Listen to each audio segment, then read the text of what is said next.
Hey, bienvenue pour une nouvelle vidéo. Aujourd'hui, ce que je vous propose, c'est de découvrir la gestion des volumes par Docker Compose. Alors, pourquoi définir des volumes dans Docker? Ça, je l'ai déjà expliqué dans la playlist spécifique à Docker. Il y a une vidéo dédiée au volume, donc vous pouvez vous y reporter. En tout cas, le premier objectif, c'est d'éviter la perte de data. Par exemple, quand on a une base de données ou des data applicatives, ce qu'on veut, c'est en cas de perte de conteneur, pouvoir récupérer ces data et si on relance un nouveau conteneur, pouvoir se regreffer sur ces data déjà existantes et ne pas les perdre. La deuxième raison, c'est de pouvoir aussi, avec ces volumes externes, partager entre les conteneurs ces data. Alors, si on regarde au niveau du Docker Compose, nous, si vous vous souvenez, nous avions un Docker Compose qui s'occupait de l'installation de deux services.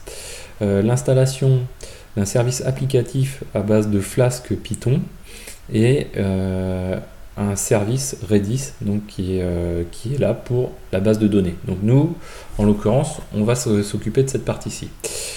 On peut, dans le cadre de gestion de volume, comme on l'a déjà vu dans la partie Docker spécifique à Docker, gérer des volumes et laisser Docker gérer ses volumes lui-même. C'est-à-dire qu'en fait, on va faire dans ce cas de figure une déclaration assez simple. Au niveau du service Redis, dans le Docker Compose, on va juste ajouter volume-db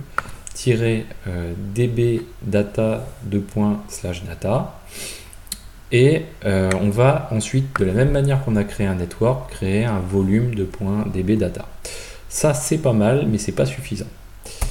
Nous, ce que l'on souhaite, c'est vraiment avoir quelque chose de spécifique. Donc, comme dans cette première partie-là, effectivement, on va déclarer dans le service Redis un montage de volume db data pour que le /data du conteneur soit bien stocké sur un volume persistant. C'est l'endroit où se situent les données de la base de données, donc on ne veut pas les perdre. Par contre, au niveau de la déclaration de notre volume, on va faire une déclaration un petit peu particulière. Donc là, je vais copier ça, où en fait, on va déclarer le nécessaire pour pouvoir avoir un stockage, non pas géré par Docker, mais c'est nous qui allons dire à Docker, voilà, on veut que les datas soient stockées dans srv/redis sur le host qui héberge notre Docker. Donc on va faire ça. Alors, pour ça, je vais déjà aller regarder quelque chose. Est-ce que j'ai fait du ménage avant? Alors, ok, donc on va faire quelque chose comme ça. Hop, rm-f et on va supprimer ce qui est dedans. Hop, voilà. Hop, un petit sudo. Ok. Donc là, on n'a rien dans notre répertoire qui est sur la machine qui héberge Docker. Donc on va modifier notre Docker Compose. Donc on a dit pour Redis, on va créer un volume, on va lui greffer le volume db data et on va lui mettre /data. Ok. Ici au niveau du volume, donc la déclaration du volume, de la même manière qu'on a déclaré le réseau, on va déclarer un volume de cette manière-ci. Donc là j'ai fait un copier-coller, ça ressort mal. On va déclarer un volume qui s'appelle dbdata, sur lequel on va passer un driver local. Donc ça veut dire simplement que c'est de l'hébergement, en gros on va le faire sur notre machine locale. Le type, donc on va lui passer différentes options. Donc le type, aucun type spécifique. Bind, ça permet de gérer cette redirection vers le device en question. Et le device, nous, on dit que c'est srv/redis. Ok.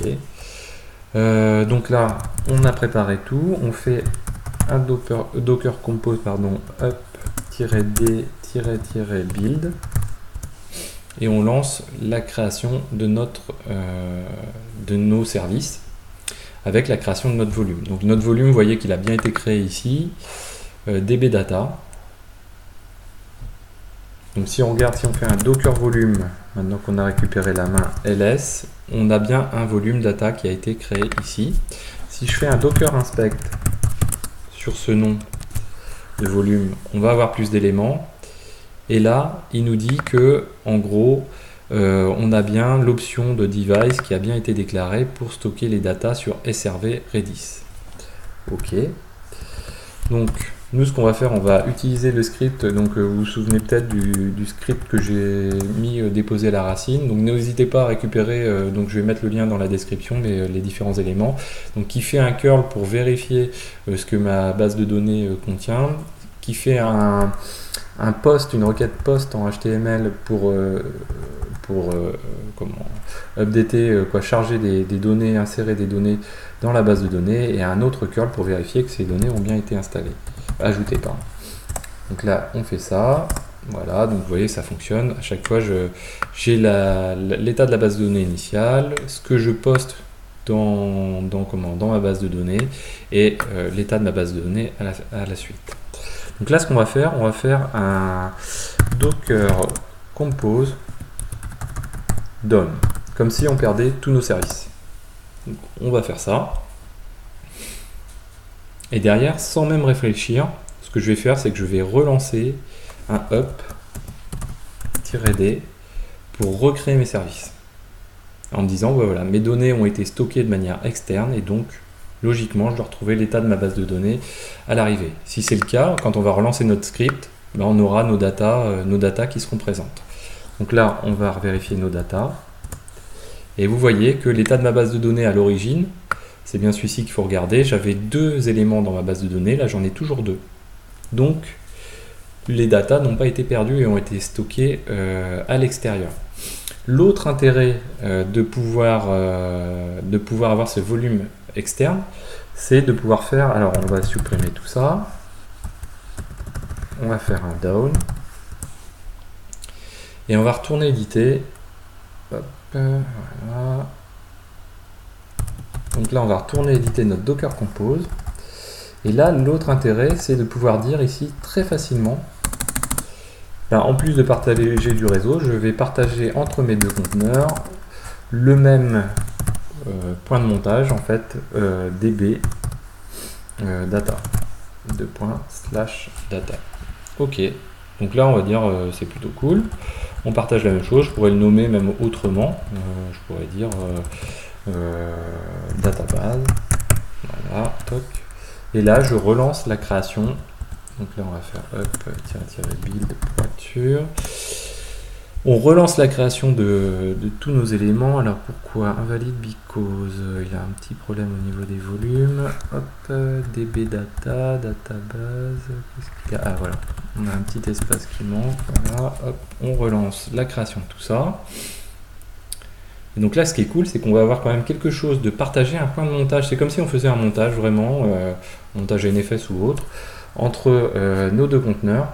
Et le point de montage se fait vers notre machine qui héberge Docker. Donc là, si je fais donc là, j'ai bien des datas que j'ai récupérées de la même manière que tout à l'heure, pas de problème. Si je fais un Docker ts, là j'ai mes 2 conteneurs, je vais me rendre dans le conteneur applicatif pour voir s'il a bien à disposition dans le /database les datas. Donc là, on va faire ça, on va faire un ls/database, et vous voyez, donc j'ai bien le fichier .rdb qui est le fichier de Redis, et là je me situe vraiment dans le conteneur applicatif. Voilà, donc j'espère que cette vidéo vous a plu, ça a permis de vous éclaircir les éléments au niveau des volumes Docker gérés par Docker Compose. Donc je pense que la meilleure manière de les utiliser, franchement, je recommande ce montage vraiment spécifique avec le bind qui est réalisé. Si on laisse Docker gérer lui-même les volumes, c'est pas tip top, et c'est généralement pas comme ça qu'on souhaite les utiliser, parce que derrière on va peut-être vouloir faire ça sur des montages NFS et autres. Donc il vaut mieux aller plutôt vers des spécificités comme ça. Le code que j'ai utilisé là est disponible dans le descriptif, donc il y a un lien dans le descriptif vers le GitLab en question, et je vous dis à très bientôt sur Xavki.